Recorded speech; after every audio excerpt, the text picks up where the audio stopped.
Okay, now today we'll come to the some numericals related with the chapter spherical mirrors. Now the first one is the question number 6. Question number 6, now you have to find the focal length, and question number 7 you have to find the radius of curvature. So to find focal length is half of radius of curvature, which I have explained you in the earlier class.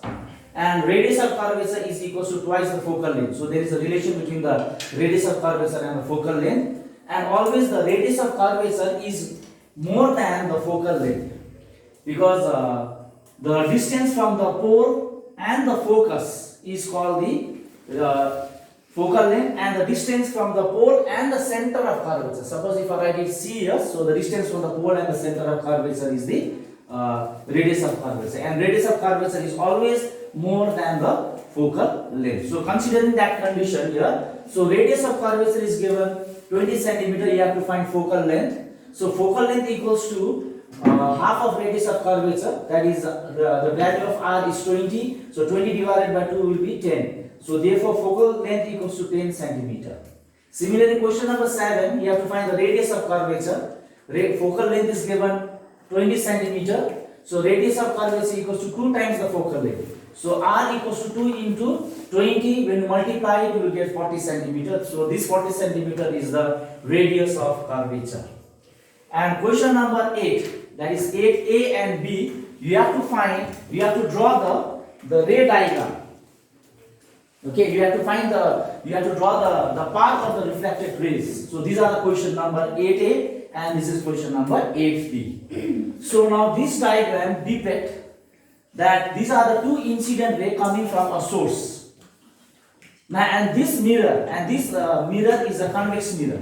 So why it is a convex mirror is because the inner hollow part is silvered and the reflection is taking place from the outer side. Then on the other side, the outer part is the burst part. The outer burst part is silvered and the reflection is taking place from the inner side. So this is a concave mirror and this one is the convex mirror. So depending upon the reflecting surface, you can differentiate the concave and the convex mirror. So you can see here, these are the two incident rays. One incident ray striking on the convex mirror, another incident ray striking on the pole of a convex mirror. So there is a condition here, when the incident ray strike on the convex mirror, after reflection it get diverged. Then again, if the incident ray falls on the pole of the mirror, then they will reflect it back in such a way so that the angle of incidence and the angle of reflection will become equal. So following that condition here, okay, now consider the two rays here. These are the incident ray. Now you have to draw the refracted ray. One ray is going other side, that is the ray is diverting here, and another ray is falling on the pole of the mirror. Then when it falls on the pole of the mirror, or when it's incident on the pole of the mirror, they will be reflected back, forming equal angle of incidence and reflection. So the angle of incidence is theta, as well as the angle of reflection is also theta. And this principal axis straight line will form as a normal in case of the incident ray and the reflected ray.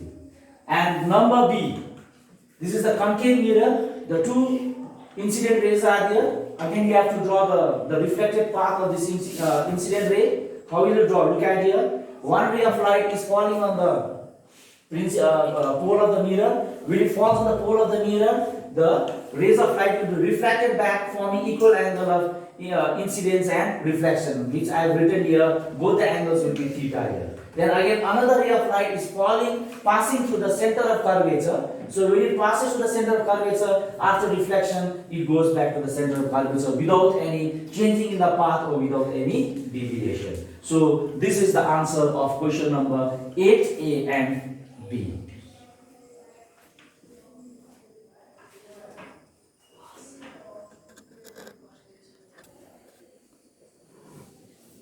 Now question number 10.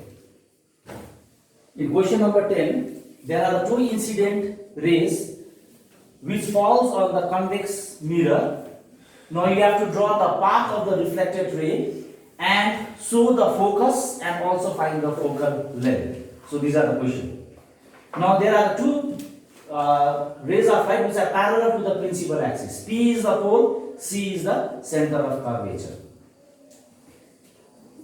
Now when you draw the diagram here, now this ray of light, in case of a convex mirror, the rays of light will get diverted. So this is the incident ray, the rays of light get diverted here, reflected ray. Similarly, this ray will also get diverted. Then after that, this reflected ray are produced backward and they will appear to meet at the point F. So this F is a focus in case of a convex mirror and PF is the focal length. So this is the answer for question number 10. And question number 12A. This is the concave mirror here. Okay, since it is a concave mirror, why they are concave mirror? Because the inner, the reflection is taking place from the inner side and the outer side, outer part is, the bulb's outer part is silver. So now the object is beyond the center of curvature. This is the focus, center of curvature, and AB is the object, and the object AB is beyond the center of curvature. You have to draw the ray diagram and you have to find where the images are formed and the characteristics of the image. So this is the answer now. AB is the incident, object. You draw a straight line, a straight ray, which is a ray of light is there, which is parallel to the principal axis. And after reflection, the rays of light has to pass to the focus. This is the rules which you should know. I have already explained that rule. A ray of light parallel to the principal axis, after reflection passes to the focus. Second one is there. The ray of light passes to the center of curvature, and after reflection it passes to the center of curvature. So therefore, the two reflected rays will meet at a point here, which is beyond center of curvature and focus, and the image is forming here. The image is diminished image will form, and the image is A dash and B dash. Inverted and diminished image are formed, and therefore the characteristic of the image is forming between the center of curvature and the focus. The size of the image is diminished, smaller than the size of the object, and real and inverted images are formed. This is for question number 12A. Then the next point is there. Question number 12. That is the next answer. Now the object is placed beyond in between the pole and the focus. You have to draw a ray diagram. Okay. And location of the image. Now AB is the object which is placed beyond in between the pole and the focus. You draw one ray which is parallel to the principal axis. After reflection passes to the focus. Again another ray of light from A goes to the center of curvature. After reflection passes to the center of curvature.